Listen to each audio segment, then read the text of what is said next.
You got Garage Guy coming to you, and it is a beautiful evening out here in the Appalachian Mountains of the southwestern part of Virginia. It's about 70 degrees outside. It's just sky's clear as a bell. It's beautiful. I love this time of year. It's late August. Football season's getting ready to start. The high school and college season started this past weekend, and I'm looking forward to it. Before I start the video, I want to send a shout out to a fellow YouTuber over across the state line in Kentucky. And he just got his 20,000th subscriber. 20,000, that's a big deal. I'm talking Buffalo Outdoors. Congratulations, you got a great channel. I enjoy watching it. 20,000 subscribers. That's huge, buddy. Thumbs up. Anyhow, this little box right here contains something that's not so little. I'm talking about a EAA, European American Armory Windicator. Chambered in 357 Magnum, about a 4-inch barrel, and it also shoots the 38 Special. All right. Like I say, we take it over here to the bench and give it a look. Well, my friends, here we are at the bench. Got a little bit of cardboard laid down, courtesy of Quikrete. Thank you very much. Anyhow, what we're looking at here is a carrying case. Of course, you can see the EAA logo there on the right bottom side. A decent little case, fairly sturdy, and you do have the hole pre-drilled already to put your padlock in. What came in this? Well, right here we have the instruction manual. EA/R Windicator Series double action revolver.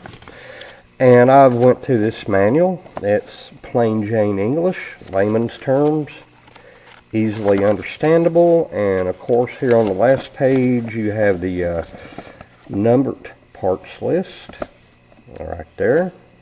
There's the diagram, as you good people can see. No problem. Also, what came with this was kind of a surprise. It came with this little padlock, and it's got 3 keys to it. Nice little feature. And right there's a little package it came with. Alright, now we're going to go ahead and open this bad boy up here.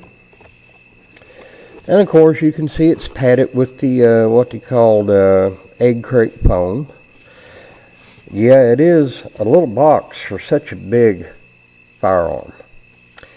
EAA, spend a couple more dollars, or whoever over there in Germany makes this, make the case just a tad bigger, so maybe we can put an accessory or two in here with it, okay?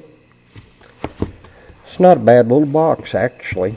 Perfect for like a M&P shield, maybe a Glock 26, I don't know. Maybe a smaller revolver. I'm not going to cry and complain about it. And here we go, my friends. This thing is nice. It's solid as a rock. All steel construction on a frame. It's nice. Okay, let's do a safety check here. As you can see, I keep the empty round up there, you know, just for safety purposes. You got your plunger right there. Let's go ahead. Well, we're just calling out. Works good. In and out. More than once if necessary. Now the rounds over here, as you saw, you know, they will catch. But no problem. You know, first glimpse at this, the finish on it, of course, it's not, you know, the best finish out there on the market, but it's decent. It reminds me of that classic look that revolvers had back in the 60s and 70s. This thing has an internal firing pin block, which means it's supposed to be drop safe, and I have not heard any reports of when the Windicator has been dropped of it going off. I have not heard anything like that. Let's move this ammo out of the way. Of course, this is Hornady 125 grain hollow points, 357 Magnum. We get it out over here to the side. Now we can get show on the road here. It also has a coil mainspring, a grooved target trigger. It's not too wide, it's not too thin. Seems to be just right, at least for my hands, and I have maybe medium-sized hands. You have a serrated cylinder latch right here. You push forward, it comes right open. No problem. Lock up on it, nice and tight. Low profile, non-snag sights. Of course, you got your rear sight is the notch sight, and the front sight is a blade sight. And I am going to put a little orange paint on there, you know, to pick up for better shot acquisition. And these grips here, a lot of people swear up and down that they're hard plastic. They're not. They're rubber, but a hard rubber. They do fit my hand pretty well. The grooves on here, you do have finger grooves, are not as pronounced as a Gen 3 Glock grip is, but they fit pretty good. And I like to feel that.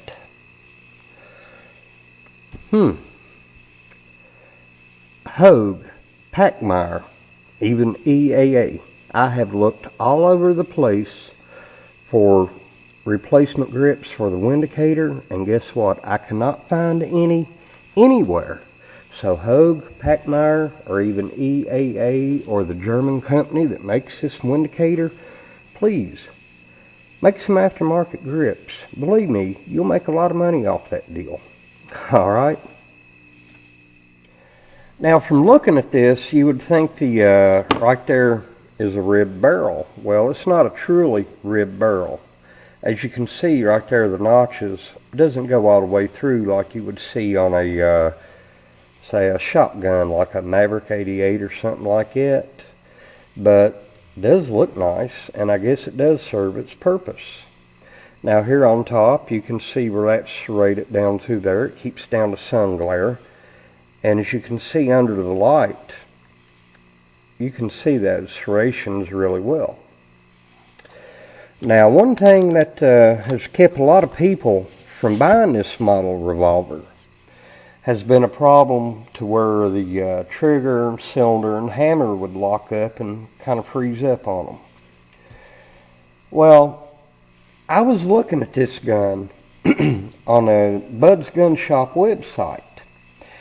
And they have this little feature where people can leave comments or whatever and ask questions, and others will, you know, send in their answers. And as far as the lockup problem, one gentleman solved that without having to send it back to Florida for repairs. What he would do, he would unscrew the cylinder release button. I think you got to get like a little hex wrench or star wrench. Remove that. And he also said be very careful because there's a spring in there. And if you're not careful, when you remove that screw, that spring will just pop out. It will grow wings and take flight. Okay? And after he removed the latch here, or the switch or whatever, well, lever, and the spring, he oiled it really well down in there. Then he put it back in. But he said putting back that spring was a very tedious task. So be careful when you do it. And that seemed to solve the lockup problem. And he said well, this part right here is part number 73, and in the owner's manual, right there, like I said, you got all the part numbers, the whole 9 yards. There's a blowed up diagram. Part number 73 right there. He did all that. Then he said he took out parts 70 and 71 with the hammer back and oiled in there really well too. And tweezers were needed. Now myself, I'm not going to do that. I have no reason to right now. But the gentleman who posted this on June 1st, 2017, his name is Michael S. And when somebody gives good information and I use that information on one of my videos, I'm certainly going to give them credit for it. But, you know, that's just a Guns Bud Shop website. Go on European American Armory, click on this gun right here, and you'll see that, in case anybody ever has that problem. Okay? What do you say we get back over here to the table? We'll talk a little more about it. Well, here we are back at the table. I bought this at a gun shop in Abingdon, Virginia, where I get most of my firearms at anymore these days. Highland Arms. They really got a good selection. And if I'm not mistaken, they're the only Class 3 dealer here in the southwestern part of Virginia. And I think that's stretching from like Lee County up to Wythe County on down to Bristol, around in there. One other reason I do a lot of business with them is because they have layaway. And, you know, I'm not the kind of person that's going to drop $400, $500, $600 on a firearm all at once. You can't never tell when you might have an emergency come up and you need some extra cash really quick. So I go the layaway route, you know. Anything in the world wrong with that. This gun here, they had it listed for $369, and with tax and the fees, ended up being right at $390.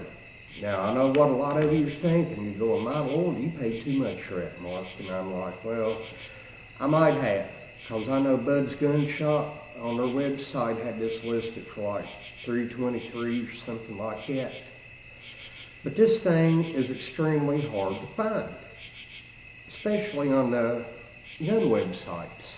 And I figured, well, you know, I'm going to go ahead and get this. I had a chance to get one about 5 years ago, and I talked myself out of it, and I regretted it ever since, you know. So, yeah, I paid some extra for it, but you know what? I like the gun.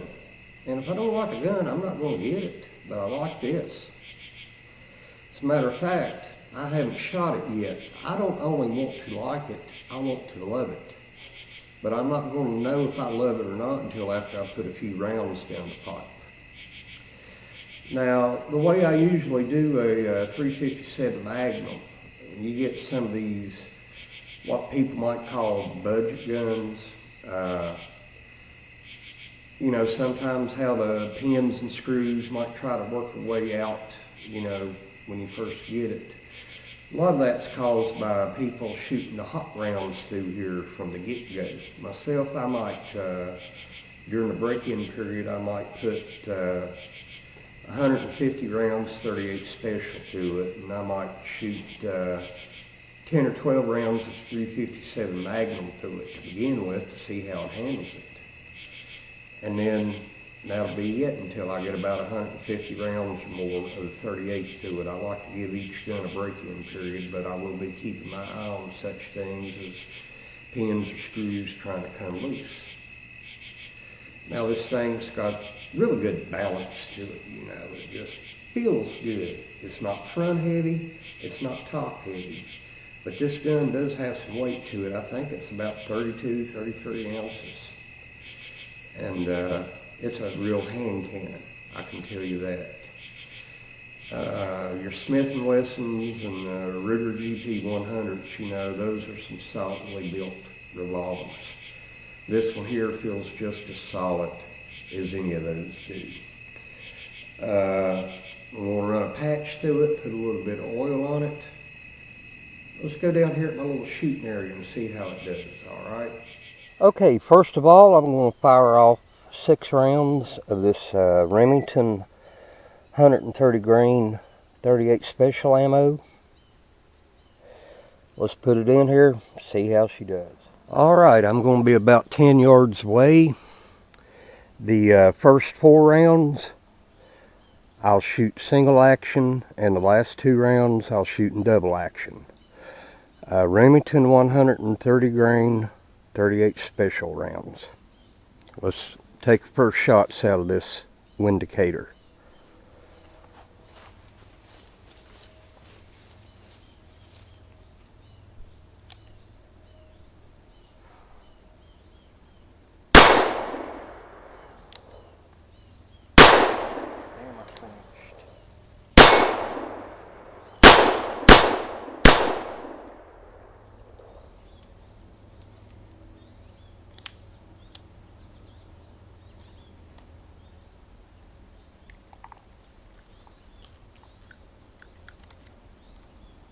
Not bad.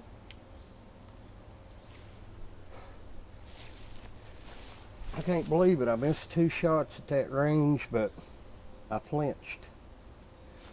Oh well. Well, 6 shots with this 138 grain 38 special ammo. There was no recoil or muzzle flip whatsoever. My God, 9mm target ammo kicked harder than this, but it was coming out of this. Now we're going to try some of this Hornady ammunition. This is 357 Magnum, 125 grain XTPs. This is supposed to be some good stuff right here. Auto points. Let's go ahead and try 6 rounds of this. First 3 rounds will be single action. Second 3 rounds will be double action. I'm going to do some 357 Magnum. First 3 rounds single action. Last 3 double action.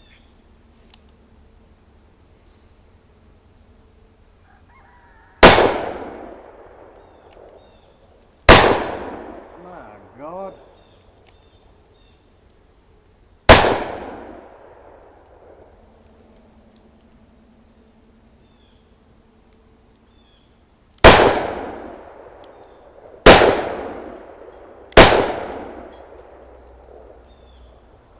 Whoa! Some potent stuff right there. My Lord. I gotta admit, that was awesome. Shooting 38s through here, like I said, it was like shooting 9mm target rounds. I mean, there was no kick to it whatsoever. Just smooth, silk. The single action worked really well. The double action, as you saw on the video, I would flinch, but that's, you know, especially on those 357 Magnum rounds, that's some hot loads. And I did flinch, I'll admit it, but it's been a while since I shot anything that hot out of a revolver. I love this gun now, but the only thing I have against it, the grip could be a little bit fatter, because I didn't feel I had as good a grip on it with those 357 rounds, you know, firing it as I would have liked to have had. Like I said earlier in the video, maybe I can find some aftermarket solution, or maybe get one of those slip-on kind of grips or something to kind of beef it up right in here. Because when I'll be shooting those hotter rounds, I won't feel like I got a really good firm grip on it, and I didn't feel like this was the best grip for that. So if anybody knows where to get any aftermarket grips or the slide-on cover grips for the Windicator, please let me know in the comment section, alright? But when I did watch the replay of that 357 Magnum shooting, did you people see the fireball coming out the end of this barrel? That was amazing. Just totally awesome. 357 SIG, like I said in my last video, very addictive. So this stuff right here. But, you know, I might use this only like when I go camping, woods gun or something like that. When I target shoot with it, I'll use 158 grain 357 ammo. Because I don't need anything really hotter than that for target shooting. Well, listen, I'm going to go on and get off here, but this EAA Windicator, man, I enjoyed this. I'm going to be looking forward to shooting a lot more with it. Give this gun a try, you know. Can't hurt nothing. And I'm pretty sure if you do give this a try, you'll be glad you did. Alright. I plan on doing an update video on it probably here in a few months after I get about 500 or 600 rounds through it and let you know how it's doing. Alright. This is Mark, Garage Guy. When you go shooting, you be safe.